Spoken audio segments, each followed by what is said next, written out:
दोस्तों, अब्बू जान मुझे रगड़ रगड़ कर मेरी पिलाई कर रहे थे। उन्होंने एक हाथ मेरे मुंह पर रखा हुआ था ताकि मेरी आवाज किसी को न सुने।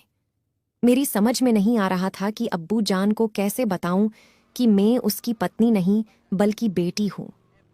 थोड़ी देर बाद आमी ने कमरे में आकर लाइट जला दी और मेरी हमारी पिलाई देखने लगी।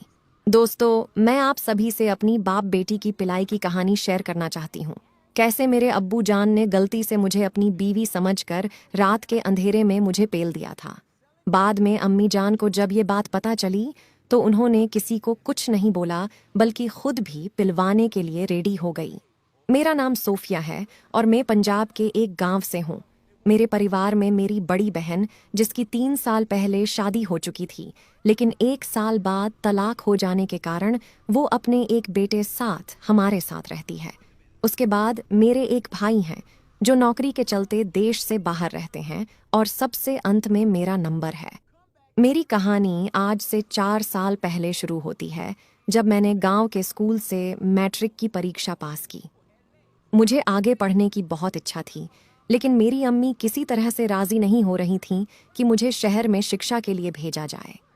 तब भी मेरी जिद की वजह से अम्मी अब्बू जान से बात की। मेरे अब्बू जान रोजगार के चलते कराची में पिछले 13 से एक चिकित्सा कंपनी में मार्केटिंग पर्सन का काम कर रहे हैं। अम्मी ने अब्बू जान से कहा कि आप सोफिया को अपने पास बुला लें। इस तरह वह अपनी पढ़ाई पूरी कर लेगी और आपकी भी घर के कामकाज से जान छूट जाएगी। चूंकि मेरे अब्बू जान अपनी ड्यूटी के बाद अपने घर का कामकाज खुद ही करते थे, अब्बू जान ने तुरंत कहा, ठीक है, उसे भेज दो, मैं यहाँ उसकी सब व्यवस्था कर दूंगा। मैं मन ही मन में खुश हो रही थी कि शहर जाऊंगी और कॉलेज में दाखिला लूंगी।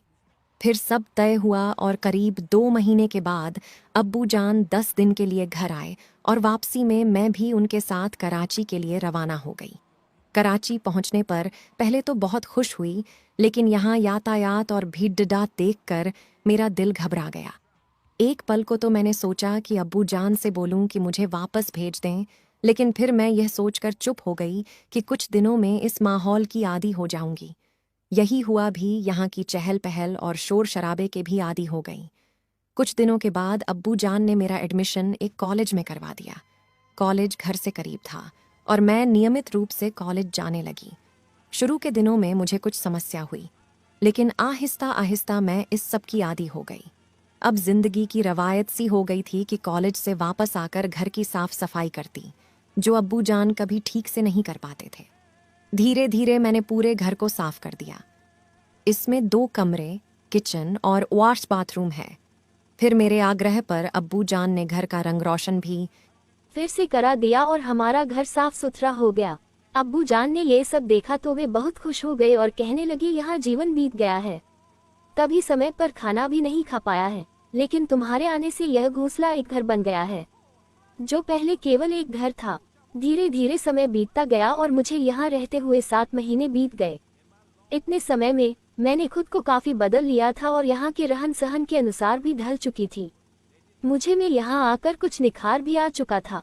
उसी दौरान मैंने नोटिस किया कि अब्बू जान मुझसे बातें भी अधिक करने लगे थे और वह कोशिश करने लगे थे कि मेरे साथ खाना खाएं, जबकि पहले वह हमेशा कहते थे कि तुम खाना खा लेना, मेरा नहीं पता मैं कब वापस आ पाऊंगा। समय बीतता गया और पता भी नहीं चला कि मैं कब सेकंड ईयर में आ गई। सब कुछ सामान्य था। अम्मी से भी दैनिक बात होती रहती थी। अम्मी हमेशा यही कहती थी कि अब्बू जान का ख्याल रखना, वे सारा दिन काम करते हैं, तुम उन्हें समय पर खाना बनाकर देना, आदि आदि। मैं भी यही जवाब देती कि अम्मी मैं ये सब कर रही हूँ। फिर वह कहती कि ठीक है, अपनी पढ़ाई पर ध्यान देना, जिसके के लिए तुम उधर गई हो, सब काम दिल लगाकर करना। मेरा यही जवाब होता कि हाँ अम्मी, आप चिंता न करें, ऐसा ही करूँगी। यूं ही समय बीतता गया।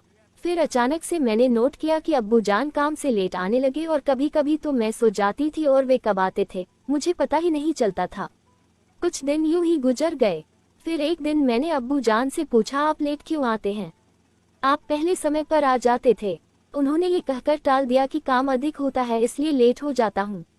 मैंने उनकी बात पर विश्वास कर लिया और अपने सामान्य जीवन में व्यस्त हो गई। फिर एक दिन ऐसा हुआ कि अब्बू जान बहुत लेट आए और वो कुछ अजीब अजीब सी बातें कर रहे थे। फिर मुझे कुछ अनुमान हुआ कि वे सामान्य स्थिति में नहीं हैं। उन्होंने कुछ भी कर रखा है।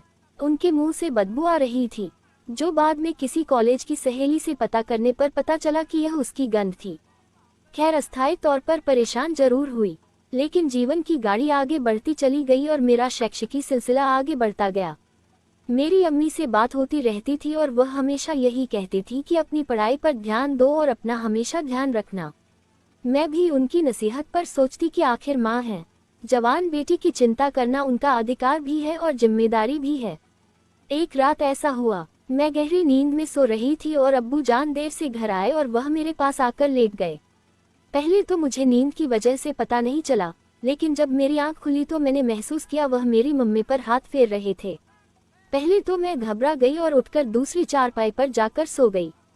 सुबह जागने पर मुझे रात की बात पर आश्चर्य हो रहा था और मैं सोच रही थी कि यह सब कैसे संभव है कि एक बेटी अपने पिता से ऐसा रिश्ता रखे। इसी परेशानी में मैंने यह बात अपनी बहन से शेयर की, लेकिन मेरी बहन के जवाब ने मुझे आश्चर्य में डाल दिया। उसके अनुसार बेटी का अपने पिता की ओर आकर्षित होना नेचुरल बात है। मेरे और पूछने पर दीदी ने आश्चर्यजनक खुलासे किए जो मैंने पहले जीवन में न कभी सुने थे और न देखे थे।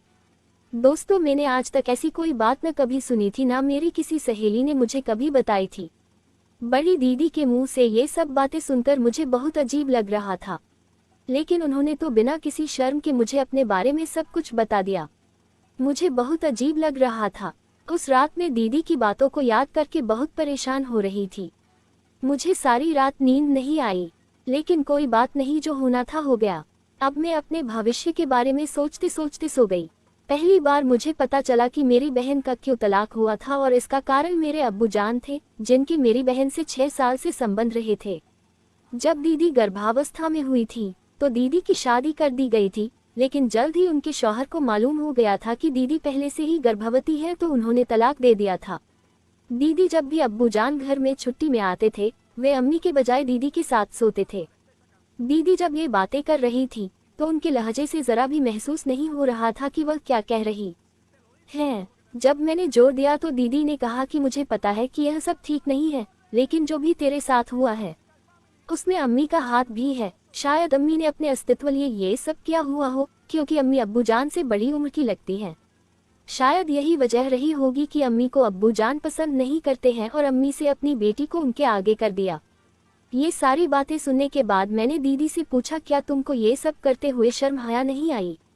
तो दीदी कहने लगी, शुरू में तो आती थी लेकिन अब नहीं आती है।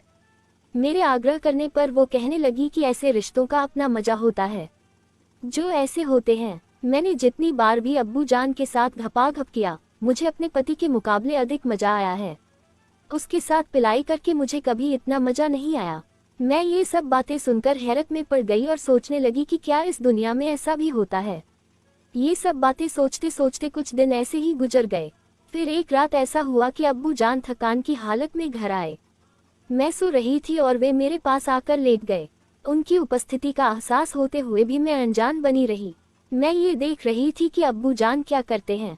अब्बू जान मेरी शर्ट के अंदर हाथ डालकर मेरी मम्मी पर हाथ फेरने लगे। मैं ये सब महसूस करके ये पता करने की कोशिश कर रही थी कि मुझे कुछ पता नहीं है। मैंने खुद को अब्बू जान की दया पर छोड़ दिया।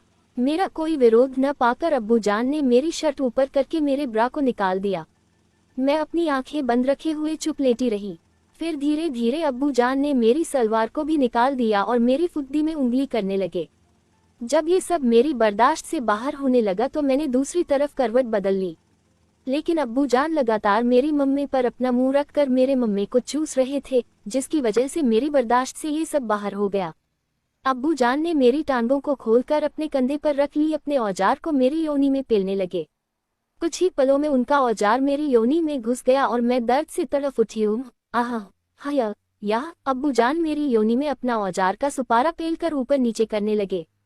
उनके ऐसा करने से मेरी जान निकल रही थी, लेकिन मैंने अपनी आंखें बंद रखी थी।